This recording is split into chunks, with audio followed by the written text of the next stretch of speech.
मोहम्मद बिन कासिम रहमतुल्लाह अलैह और राजा दाहिर की कहानी भारतीय उपमहाद्वीप के इतिहास का एक महत्वपूर्ण अध्याय है। यह कहानी न केवल इतिहास में बल्कि सांस्कृतिक और धार्मिक दृष्टिकोण से भी अहम मानी जाती है। उनके संघर्ष और उनके समय की परिस्थितियों को समझने के लिए हमें विस्तार से ऐतिहासिक, धार्मिक और सांस्कृतिक तथ्यों का गहराई से अध्ययन करना होगा। एक, ऐतिहासिक पृष्ठभूमि। अरब और सिंध के पुराने संबंध। अरबों का सिंध और भारत से संपर्क नया नहीं था। इस क्षेत्र के साथ उनका व्यापारिक संबंध कई शताब्दियों पुराना था।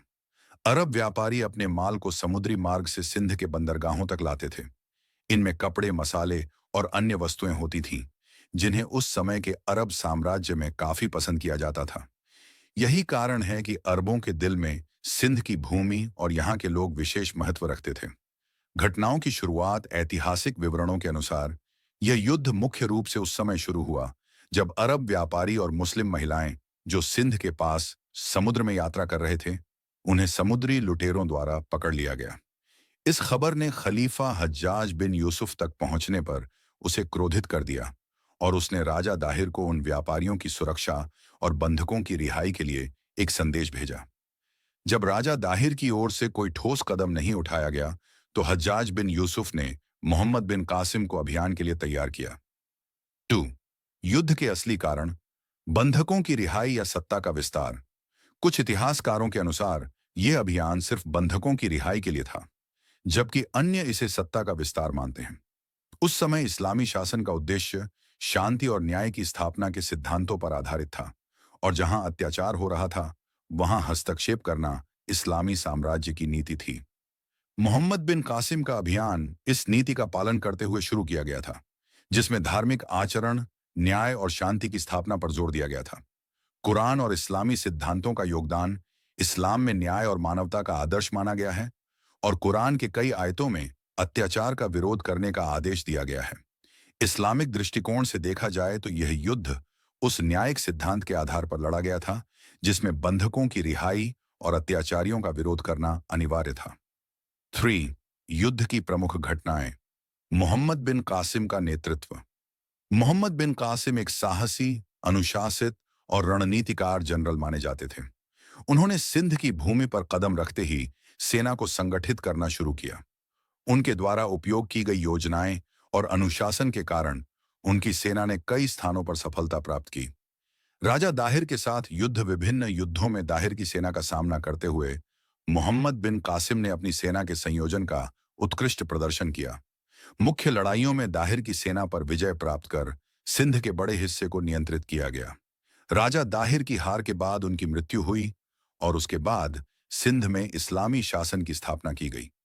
युद्ध के बाद की स्थिति। युद्ध के बाद सिंध में मोहम्मद बिन कासिम ने स्थानीय जनता के साथ सहिष्णुता, न्याय और मानवता का व्यवहार किया।